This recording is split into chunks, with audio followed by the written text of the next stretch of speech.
സുഹൃത്തുക്കളെ, ഇന്ന് ഒക്ടോബർ 15 ലോക വിദ്യാർത്ഥി ദിനമാണ്. ഇന്ത്യക്ക്, പ്രത്യേകിച്ച് ഇന്ത്യൻ വിദ്യാർത്ഥികൾക്ക് ഏറെ അഭിമാനകരമായ ദിവസമാണിത്. ആകാശത്തിനപ്പുറത്തേക്ക് സ്വപ്നം കാണാൻ പഠിപ്പിച്ച, ആ സ്വപ്നത്തിലേക്ക് പറന്നുയരാൻ ചിന്തകളെ പ്രചോദിപ്പിച്ച ഇന്ത്യയുടെ രാഷ്ട്രപതിയായിരുന്ന ഡോക്ടർ APJ അബ്ദുൽ കലാമിന്റെ ജന്മദിനമായ ഒക്ടോബർ 15 ലോക വിദ്യാർത്ഥി ദിനമായി ആചരിക്കുവാൻ ഐക്യരാഷ്ട്രസഭ തീരുമാനിച്ചത് ഇന്ത്യക്കാരായ നമ്മെ ഓരോരുത്തരെയും ഹരം കൊള്ളിക്കുന്നു.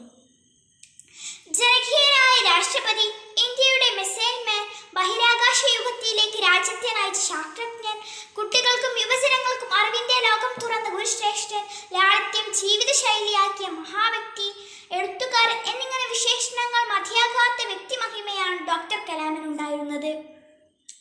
ശാസ്ത്രജ്ഞനും രാഷ്ട്രപതിയുമൊക്കെ ആയിരിക്കുമ്പോഴും ഉള്ളിനുള്ളിൽ അധ്യാപകനായിരുന്നു ഡോക്ടർ കലാം. മരണം വരെ ഗുരു ആയിരുന്നു അദ്ദേഹം.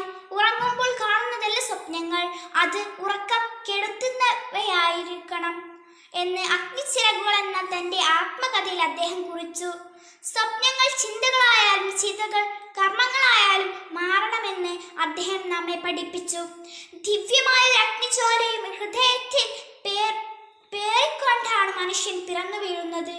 ആ അഗ്നിക്ക് ചിറകുകൾ നൽകാൻ അതിൻ്റെ നന്മയുടെ ധവളിമ കൊണ്ട് ഈ ഭൂവനത്തെ നിറക്കാൻ കഴിവുള്ളവയായിരിക്കണം നമ്മുടെ മനസ്സും നമ്മുടെ പ്രവർത്തനങ്ങളുമെന്ന് ഡോക്ടർ കലാം പറയുന്നുണ്ട്. നമ്മുടെ മനസ്സിനെ ജ്വാലിപ്പിക്കുന്ന ഈ വാക്കുകൾ ജീവിതത്തിൽ പകർത്താൻ നമ്മൾ വിദ്യാർത്ഥികൾക്ക് കഴിയേണ്ടതാണ്. നമുക്കെല്ലാം ഒരേ കഴിവുകളാണുള്ളത്, എന്നാൽ കഴിവുകൾ വികസിപ്പിക്കാനുള്ള അവസരം എല്ലാവർക്കും ഒരുപോലെയാണ്. അത്രയും സമ്പുഷ്ടമായ ആശയമാണ് ഈ വാക്കുകളിലൂടെ അദ്ദേഹം നമുക്ക് പകർന്നു നൽകുന്നത്. നിങ്ങളുടെ പങ്കില്ലാതെ നിങ്ങൾക്ക് വിജയിക്കാനാവില്ല, നിങ്ങളുടെ പങ്കോടുകൂടി നിങ്ങൾക്ക് തോൽക്കാനുമാവില്ല എന്ന് അദ്ദേഹം പറയാറുണ്ടായിരുന്നു. ലാളിത്യത്തെ മുറുകെ പിടിച്ചതായിരുന്നു അദ്ദേഹത്തിന്റെ ജീവിതം. നിരവധി പുരസ്കാരങ്ങൾ അദ്ദേഹത്തെ തേടിയെത്തിയിരുന്നു.